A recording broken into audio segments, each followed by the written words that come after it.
She is a hot one. Holy. Okay guys, we got a little project on the go here today. We're building an outhouse, but we're gonna do a little different. And we're gonna have a regular toilet and a regular sink.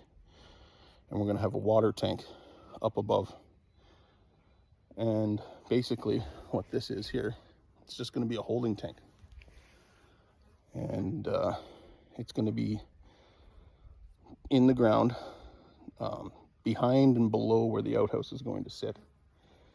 And that way I can have it emptied whenever I need to, but I could have it sucked out every time I get my septic done. So once every 3 years, 2-3 years.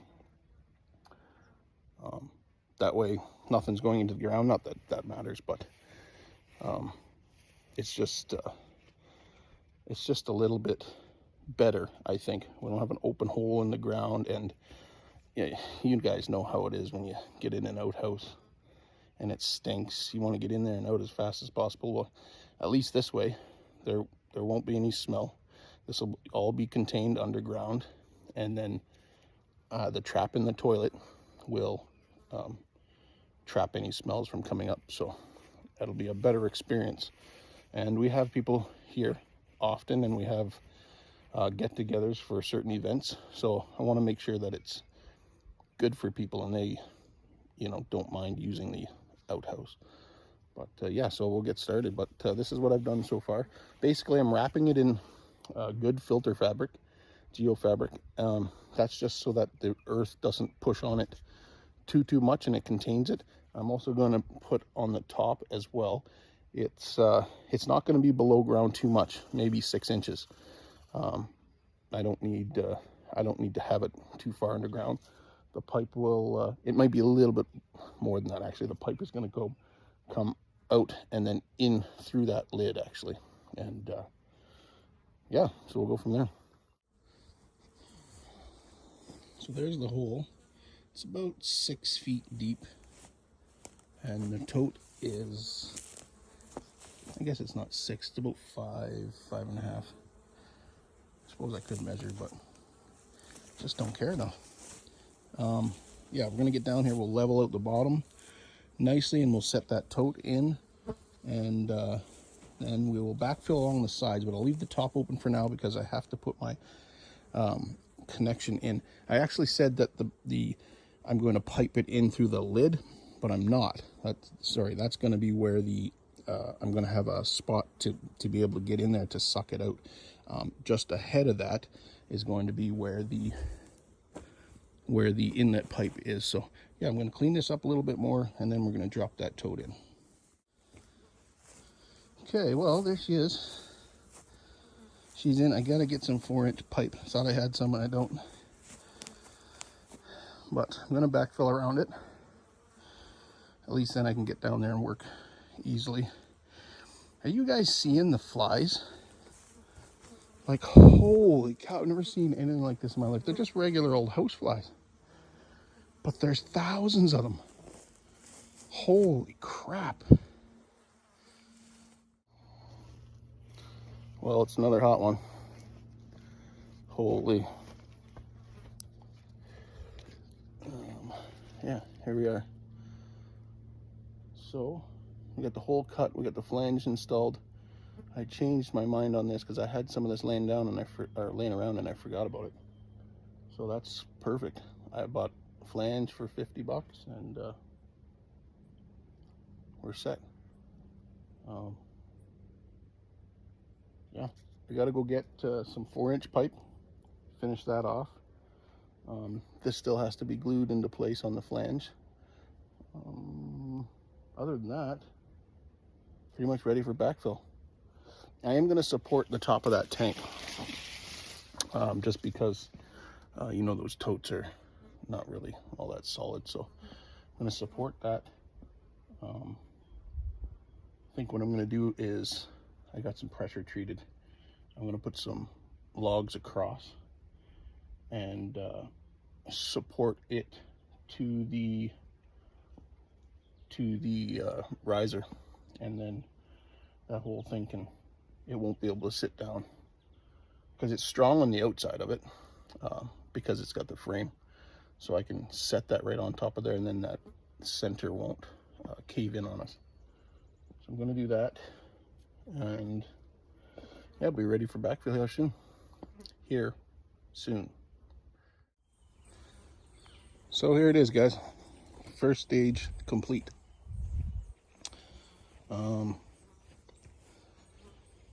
As you can tell, it's not your typical outhouse.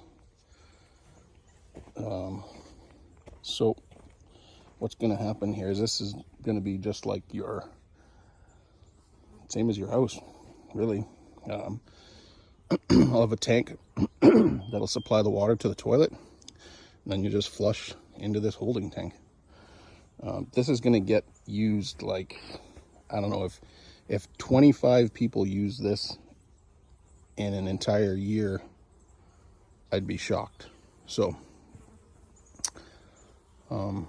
yeah, so this part's complete. The building now, we're not sure on. I was going to build one, just a small like 4x4 building, but then I started looking on Marketplace, and there's actually some larger sheds that I could put here pretty cheap. We'll see. I haven't got any answers back yet, but there was one there that was like 9x12, and I could set it on there and have like the back room could be like where the toilet is, toilet and sink, and the rest could be for storage. But we'll see. Well, we're gonna find out what's available, and if I have to build one, I will. If I get a good deal on Marketplace, I might just buy one and drop it on top. And what I'm going to do actually is I'm going to drill into the ground and put sonotubes, and so that's going to have a good base. I'm not setting it on this because this is going to settle quite a bit yet. So what I'm going to do is I'm going to drill down 5 feet and put posts in with concrete, and then build 2 beams, and I'll set whatever I get here. I'm going to set it on those beams. I do apologize, I don't have any video of it happening because my camera is still, actually my camera just got back, so I have the camera back today now. So they fixed it for whatever reason. It stopped working. I can't remember the name of that camera, the Insta 360. But yeah, it dropped out of my excavator, but it dropped onto soft sandy ground. There was no rocks or anything, so I don't know. Not sure how this is going to go. I have a feeling I'm going to get wet.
Okay, so here goes nothing.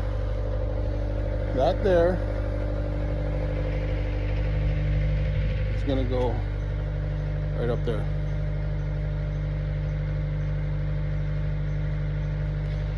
I don't know how this is gonna work, but we'll see.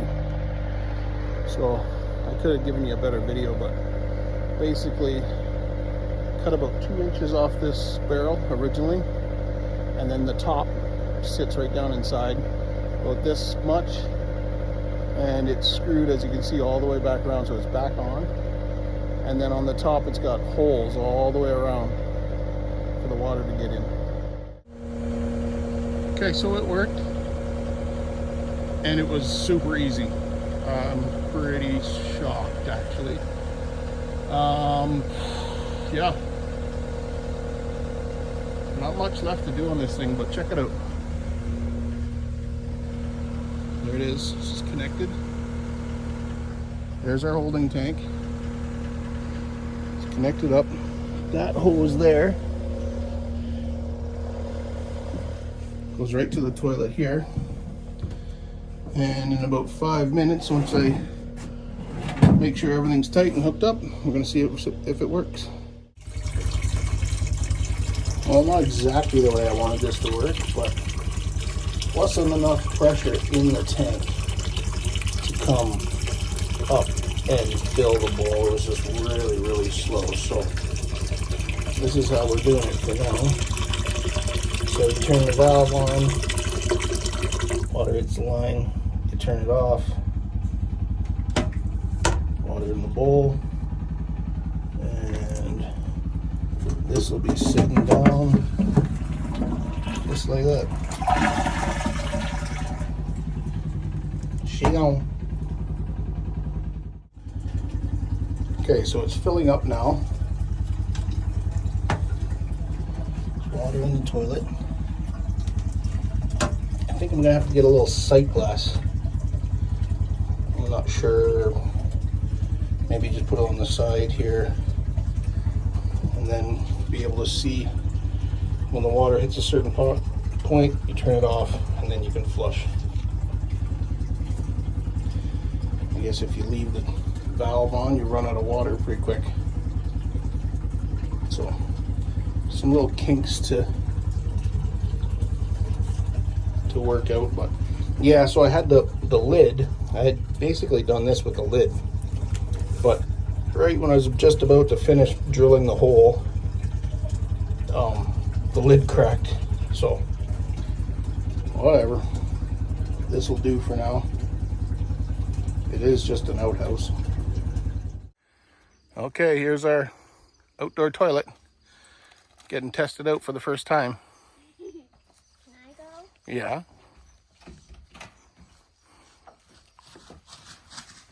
Oh, it smells like wood. Okay, so Oh, you have sanitizer. There's a drill in here. the toilet's full already, so we can open up the lid and we can flush it. It's the small button. Yeah. Okay, now we turn the valve on. 20 Mississippis. 3 Mississippi, 4 Mississippi, 5 Mississippi, 6 Mississippi, 7 Mississippi, 8 Mississippi, 9 Mississippi, 10 Mississippi, 11 Mississippi, 12 Mississippi, 13 Mississippi, 14 Mississippi, 16 Mississippi, 17 Mississippi, 18 Mississippi, 19 Mississippi, 20 Mississippi. I skipped 15. 21. 21. I thought it was only to 20. It was, but she skipped one. Oh, I skipped 15. So there it is. We use, I think this uses about just shy of an inch every flush. Not on camera. Oh.